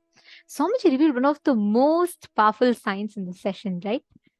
Our DNA, the DNA is called as Jata, matter. Consciousness is Chit. Now, the DNA, which is the closest matter to consciousness, is tied together with consciousness through sounds. DNA is a hydrophobic material. And DNA and consciousness are tied together with each other using the sounds. All the sounds that we utter, all the sounds that we talk, hear, all of the sounds that we cherish inside us. The words, the thoughts, the kind of conversations you cherish inside you, they become the sound that bind the DNA together with the consciousness. We all have a lot of chaotic sounds in our inner space and unconscious words that we cherish inside us. We all learned about the Akasha Tattva, correct? Swamiji was revealing to us about how we can harness the power of words. Now, this process, today we're all having an exclusive special initiation where Swamiji is going to be initiating us to harness the power of space, where Swamiji is going to be removing the granthis, the knots, and Swamiji is going to be replacing that with the conscious sounds and awakening our DNA. And today we had also invited the people that want to get healed from any kind of genetic disorders. And many of you have also invited your friends and family members to be a part of this. If any of you have not yet invited, we request you to immediately tell them to join now, because now in just a few more minutes, we are going to be having the live darshan starting. So make sure that they are not missing out on this. So please do invite your family, friends, whoever is not here to immediately join. Like all of us have been learning, right? How the DNA, which is the most like our literally the subtlest component of us and the closest component to consciousness. The most smallest part of our body or the unit of our body is DNA. And that's the closest to consciousness. Today's Swamiji is actually working on that. Anybody here who are waiting to request healing for your any genetic disorders, either you or your kids are having, and you are here to receive healing blessings for that? In case you're here, please do let us know, because you can request healing for it today from Swamiji. So please do let us know here in the chat if any of you are wanting this. So what Swamiji is going to be doing today in the process is, all of us are having these sounds that are binding the consciousness to the matter. How DNA strands are held together by hydrophobic material. We learn about this. It's called as ATGC, genetic codes. We learn how these hydrophobic materials are binding two DNA strands in a double helix structure. We learn this in biology, in science classes. Definitely all of you would be familiar with this. This much science, the modern science, has discovered. But we are not just a biomechanism. We are having a huge component of us called as consciousness. That's what is making us who we are. That is the one which is making the entire organism functional. That consciousness, which is extremely subtle, which is making the whole organism called as human beings function. That consciousness is very closely tied to the DNA through sound. Now, this, when we say sound, it includes the kind of sounds that are generated by you, like when you constantly keep carrying negative thoughts, negative ideologies, negative cognitions. Even these are there inside that knot. It is called as Chit, consciousness, Jata, matter, which is what is the DNA in this case, Granthi is a knot. So the Chit and Jata, consciousness and DNA is literally tied like a knot. Now this knot needs to be broken. That is what is the process of Vedana. Chit Jata Granthi Vedana process. That's exactly what Swamiji is going to be doing in this session now. It's a very, very, very special initiation. Understand? Genetic disorders. Many people say, oh, it's like actually right now, genetic disorders are considered as one of the difficult types of disorders to even get healed. And we are made to believe that the genes that are there in our system are fixed. It's like, oh, you are born with these genes, so these genes are definitely going to be active for you, and therefore these disorders can never be healed. You can never recover from such issues you're having because these are genetic. Certain patterns, oh, these are genetic. How many times you might have even wondered, saying that, oh, in my family, my grandmother has diabetes. So definitely because of the genes, I would also be having diabetes. I have a high probability to have diabetes. These kind of thought currents are very, very common and we all believe it. But in Hinduism, there are very powerful processes where the dormant DNA strands are awakened, where you have the power to consciously choose which DNA strands needs to be awakened, which DNA strands, which genetic codes of your DNA needs to be muted. We have right now, this is like actually $1 trillion industry where just to have certain parts of your genes, certain codes of your, certain genetic codes to be activated and certain genetic codes to be muted.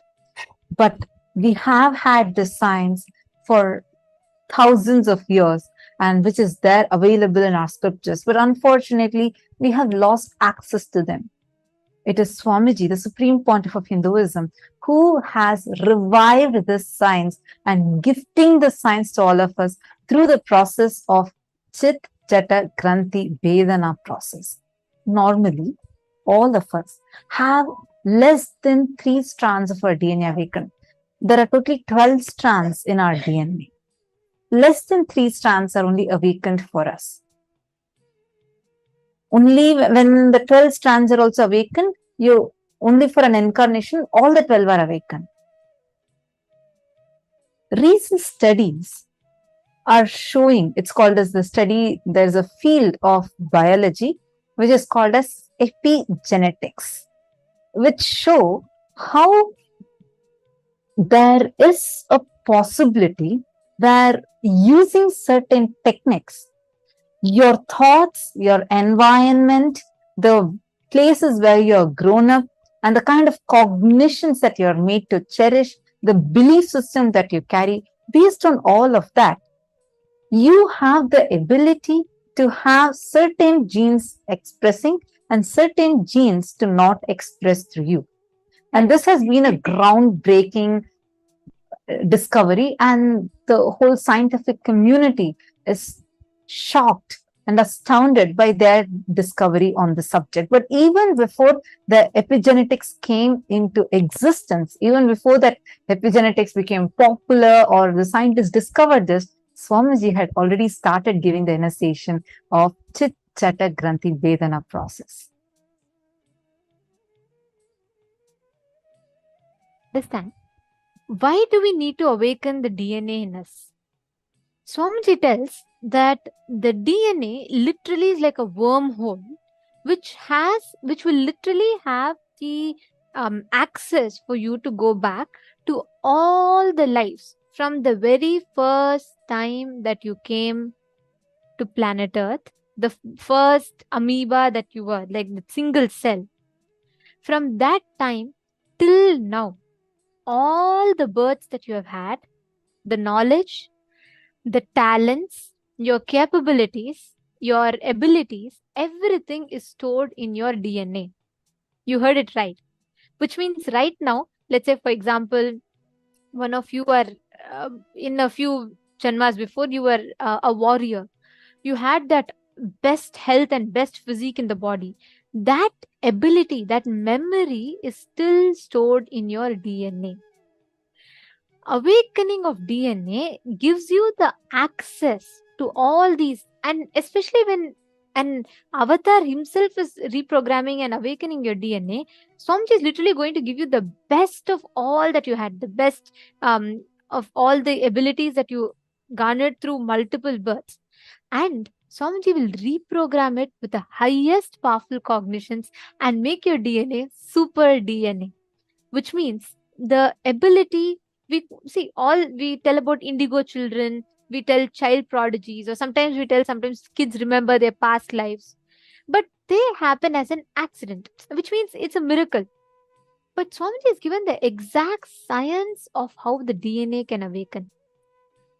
Multiple researchers and studies have clearly established how just through one initiation, the very DNA gets altered, which means our DNA gets so empowered, purified. All the unwanted, unnecessary components are removed.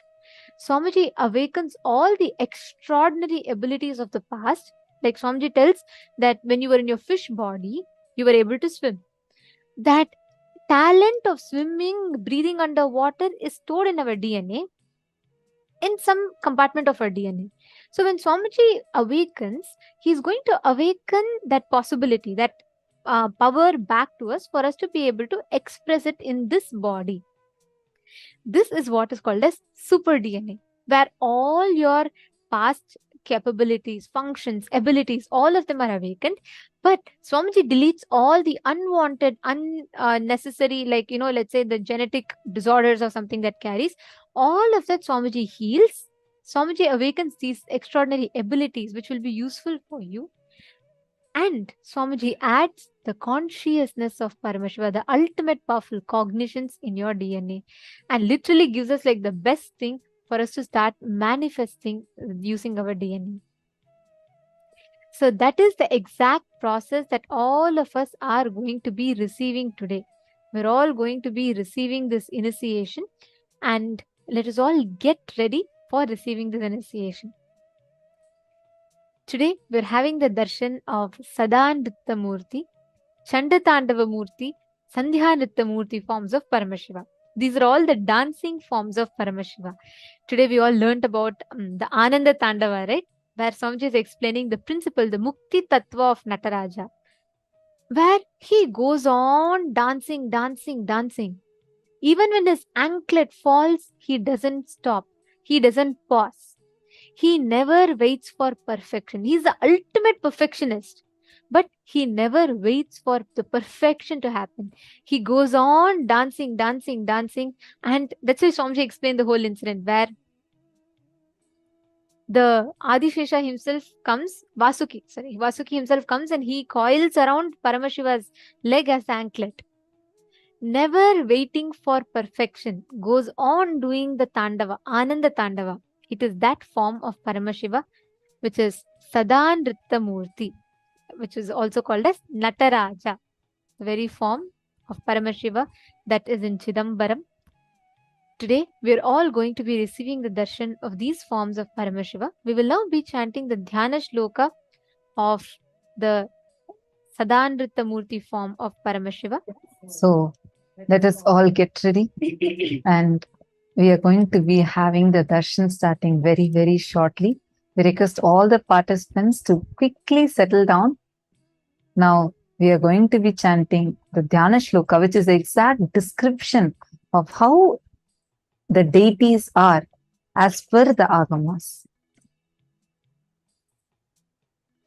Dhyayet kotiraviprasya Prabham Trinayanam Shritamshu Gangadharam Dakshangristhitavamakunchitapadam Shadula Charmambaram Vanhidolakaraabhayam Damarukam Vame Shivam Shyamalam Kalharam Japasrukuksham Katikaram Devim Sabhesham Bhaje.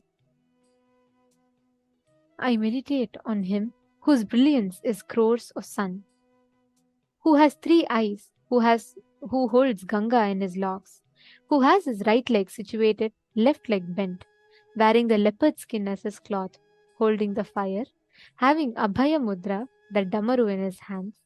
On his left he has Devi, she is dark complexioned, Shyamala, who is holding lotus in one of her hands and another hand near her hip. I revere that Lord of Sabha, Sabhesha, Nataraja and Devi. The next is the Dhyana Shloka of Sandhya Nrittamurti.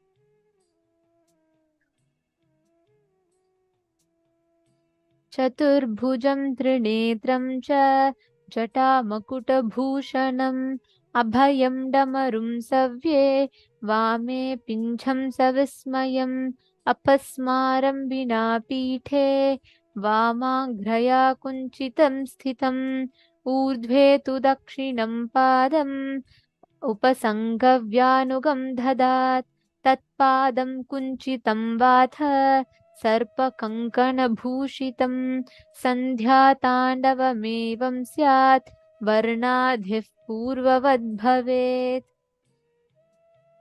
The meaning of this verse goes as I meditate on the form of Sandhya Nrittamurti, who has 4 hands and 3 eyes, is adorned with crown, Jata Makuta. In his right hand, he holds Abhaya and Damaru. In his left hand, he holds a peacock feather. Pasmara is present without a pitham. The left leg is bent and is on Apasmara. The right leg is facing upwards. That leg is having serpent as the anklet.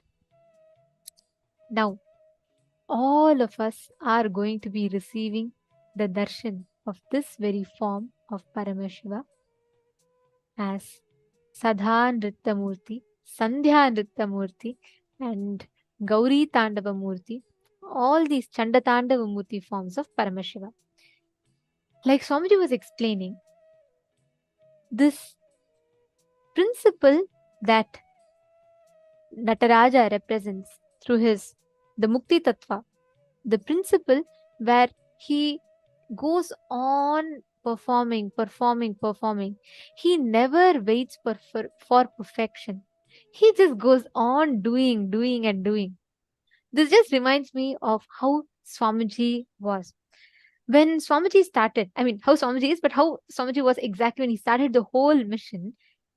Can you imagine just a young boy, like if you just take a comparison, Swamiji could be any ordinary college or university going youth.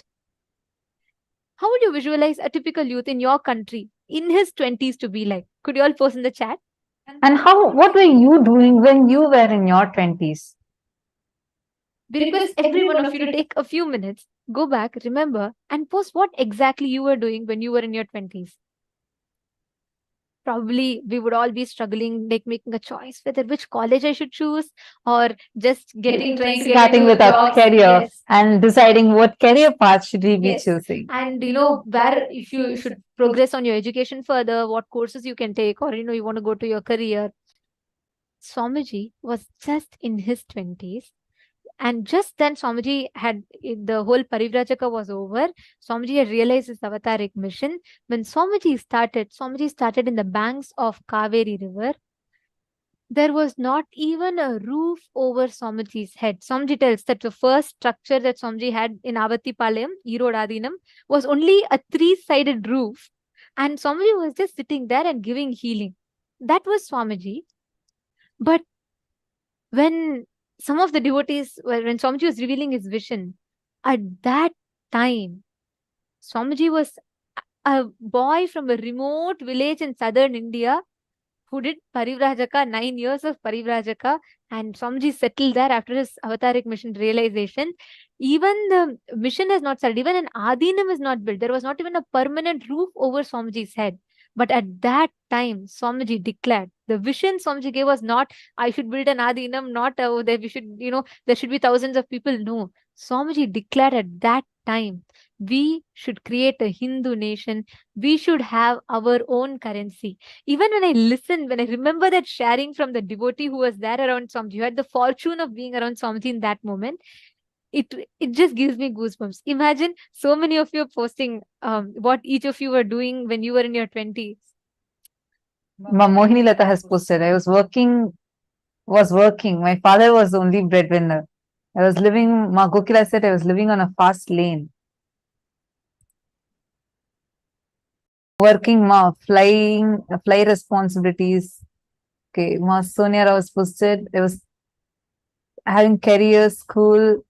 Okay, see many different posts that are coming. Getting into relationships at that time, you are trying to figure out our life. So most of the time, that time only we're even trying to figure out ourselves. But at that time, in that age, Swamiji was there. He declared his vision that he wants to create a nation, he wants to build a nation, and he wants to revive the whole currency. If it were us, what we will